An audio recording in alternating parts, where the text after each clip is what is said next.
Hello my YouTube viewers, आप सभी का इनके भाई सिंपल ब्लॉग्स में खूब सारा स्वागत है गाइस। आई होप आप सब स्वस्थ है, खुश है, मैं भी स्वस्थ हूँ गाइस। तो गाइस आज तो हमने अपने खेत में वैसे दवाई छिड़कवा दी और करंट का तार लगवा दिया। तो अभी हाल फिलहाल तो हो गया, बस अब फिर से खाद लगेगी, पानी लगेगा। तो गाइस ये सब तो एक अलग बात है। तो और पता है, वही आजकल मेरा मन करता है कि चलो आध्यात्म के ऊपर ही ब्लॉग बनाया जाए।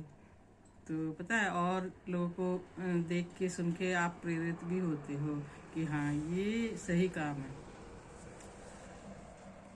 जीवन में सबसे अलग हट मतलब सबसे जरूरी यही काम है। बाकी सब तो हम लोग करते ही हैं, अपने लिए खाना पीना ये सब का अरेंजमेंट तो करते ही हैं। और ये अध्यात्म के बारे में बोलना, सोचना, बोलना, डिस्कस करना, ये ही सबसे इम्पोर्टेंट काम यही है। तो भाई सबको ही भागीदारी करनी चाहिए। जिसको जो समझ में आ रहा है उसको अपना क्या बोलते हैं सबके साथ शेयर करना चाहिए अपना एक्सपीरियंस आध्यात्म का। तो ऐसे कुछ कुछ चीज़ें हैं जो मैं भी अपनी शेयर कर ही रही हूँ। और तो पता है गाइस क्या, इसमें आप आध्यात्म में रहने से क्या है, आपके मतलब चिंताएं मतलब जो होती है ना कि ये हो हमारे जीवन में, ये हो जाए वो हो जाए, ये सब तो लगा ही रहता है। लेकिन उससे फिर आप उससे क्या है, उसमें आप डूबे नहीं रहते हो 24 घंटे। कभी कभार आपके आता है जब आप आध्यात्म में रहते हो ना, आध्यात्म में। तो कभी कभार आपको ये लगता है कि हाँ ये है, ये नहीं हुआ हमारे जीवन में, वो नहीं हुआ। मतलब हर टाइम नहीं, क्योंकि आप है ना अंदर से कूल रहते एक तो, कि जो हमारे मतलब हक का है और जो तय है वो तो हमें मिल ही रहा है और मिलेगा ही, कोई बदल मतलब उसको कोई रोक ही नहीं सकता। तो हम क्यों चिंता करें, सब कुछ छोड़ दो भगवान जी के ऊपर, तो बस वही है। ये चीज़ समझ में आ जाती तो इंसान निश्चिंत होके अपना जीवन को व्यतीत करता। तो सबसे बड़ी चीज़ यही है, मुझे अब समझ में आ चुका है कि मतलब बाकी सब तो है, यही रहने वाला है। बाकी अगर आप उसमें रहते हो ना, क्या बोले, ज्ञान में, सरल भाषा में, तो आपको किसी चीज़ की टेंशन नहीं होता है। क्योंकि एक ही क्षण में आपको कुछ हो भी जाए, आप मर भी जाओ, उसकी चिंता नहीं है, डर ही नहीं है, डर ही नहीं है। क्योंकि ये तो सत्य है, ये तो जीवन का अटल सत्य है। जो जीवन जिसको मिला है उसको जाना ही है कभी ना कभी। यार किसी को पता नहीं है कब जाना है, तो जब जाना ही है तो डरना क्यों है ना। तो ये मतलब इससे बड़ी मतलब संतुष्टि रहती है जीवन में आपके, कि आपको डर खत्म हो गया। तो आपको ज्ञान मिल रहा है इसका मतलब। वरना पहले स्टार्टिंग में क्या होता था कि डर लगता था हर एक चीज़ से, मतलब क्या होगा, कैसे होगा, ये होगा वो होगा। लेकिन अब ऐसा नहीं है। अब मुझे है ना किसी भी चीज़ से डर नहीं लगता है, सिर्फ अपने कर्मों से डर लगता है मुझे। क्योंकि है ना, कर्म ही हैं जो आपके वापस आएंगे पलट के। बाकी भगवान किसी का बुरा नहीं करते हो और उनके लिए सब एक समान है। तो ये अब समझ में आ गया, तो ये बहुत बड़ी बात है हर इंसान के लिए, और समझना ही पड़ेगा देर सबेर। मतलब किसी को पहले आ जाता है कि वो पहले जन्म में भी ज्ञान में था, और किसी को लेट आता है थपेड़े खा खा के वक्त के।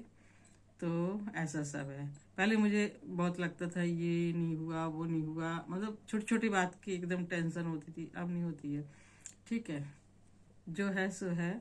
अपने कर्मों से ही इंसान को डरना चाहिए गाइस। क्योंकि है ना, कर्म ही हमारे वापस आते हैं पलट के। हम जो बांटेंगे वही हमको मिलेगा, और जो जो हम बोएंगे वही, एक ही बात है। जो हम जैसे हम किसी को खुशियाँ देंगे तो हमें खुशियाँ ही मिलेंगी बदले में, किसी भी रूप में मिले। और अगर हम थोड़ा दान पुण्य करते हैं, किसी के चेहरे पे थोड़ी देर के लिए ही सही मुस्कुराहट ले आते हैं, तो हमको भी मिलेगी। और अगर हम किसी का बुरा सोचते, कहते, करते नहीं है तो हमारे साथ भी वैसा नहीं होगा। हाँ, पिछला जो बकाया होगा वो तो होगा ही। वो तो हम कहते हैं ना कि क्यों हो रहा है, तो वो इसलिए होगा कि पहले का बकाया है गैस। तो अभी का अगर आप समझ में आ गया है ज्ञान, तो अभी एटलीस्ट हम अपने कर्मों को सही रख सकते हैं। ये हमारे ही हाथ में है और किसी के में भी नहीं है। और हमको अच्छा अच्छा चाहिए तो हमको अच्छा अच्छा करना पड़ेगा, सामने वाले के साथ अच्छा सोचना पड़ेगा, अच्छा बोलना पड़ेगा, अच्छा करना पड़ेगा। हाँ, वो एक जो संसार का कर्म है वो एक अलग चीज़ है, लेकिन 24 घंटे अगर हम मन में कुछ चलाते हैं वो गलत है। तो गाइस ऐसा सब समझ में आ गया है। तो एक पता है, बहुत ही कूल रहती हूँ मैं आजकल, मेरे को कोई टेंशन नहीं है। कल मुझे अगले अगले ही पल मुझे कुछ हो जाए, मुझे कोई टेंशन नहीं है, क्योंकि ना बच्चों को आपने संस्कार दे दिए तो आपने सब कुछ कर दिया। वो अपने लिए अपना भला बुरा सब समझते हैं और सब अच्छा अच्छा अपने लिए, सब लोग अच्छा ही करते हैं, बच्चे भी अपने लिए अच्छा ही कर लेंगे। अगर आपको सिर्फ संस्कार देना है, आपको ये नहीं कि किसी का छीन के अपने बच्चों के लिए जोड़ के रखना है, वो करना ही नहीं है, क्योंकि अगर बच्चे में संस्कार नहीं है तो वो भी बर्बाद कर देगा। तो गाइस आज का ज्ञान यहीं तक। तो please like share subscribe comment जरूर कीजिए। Love you all my viewers, thanks for watching. और गाइस पता है, वीडियो ब्लॉग देखती जा रही कितना बड़ा होता जा रहा है कि नेट की प्रॉब्लम हो जाती है। तो गाइस पता है, ये बहुत ही लेट पता चला ज्ञान मुझे, है बहुत लेट पता चला इसका मुझे, बहुत ठीक है, कुछ नहीं है पता तो चला है एटलीस्ट इसी जन्म में। तो बस मुझे कोई चिंता नहीं है। हाँ, आपके बच्चों को कुछ प्रॉब्लम है तो आप अपने अंदर वो करते करते हो, हीलिंग बोलेंगे शायद, मेरे को ज़्यादा देखो शब्दों का वो नहीं पता है मीनिंग, लेकिन हाँ मैं मतलब अगर हम अपने बच्चों के किसी को तकलीफ है, मतलब थोड़ा होता है ना स्वास्थ्य के प्रति या कुछ, तो हम हीलिंग कर सकते हैं कि हम उनके लिए प्रे कर सकते हैं अंदर ही अंदर, तो उसका असर पहुँचेगा। हमारे जो भी चाहने वाले, चाहे मेरे माता पिता हों, हमारे चाहे बच्चे हों, उसका असर पहुंचेगा ही पहुंचेगा। गाइस आप भी करके देखिए प्लीज़। एकदम से ये मत सोचना कि अरे कोई चमत्कार होता है, लेकिन आपको पता चलेगा जब आप दिल से करोगे। चमत्कार ही है एक्चुअली, अब इससे बड़ा चमत्कार कुछ भी नहीं है। तो गाइस प्लीज़ बाय बाय, मिलेंगे अगले ब्लॉग में। और आजकल आध्यात्म ही आध्यात्म चलेगा, क्योंकि ना मेरा दिल कर रहा है मैं यही करूँ।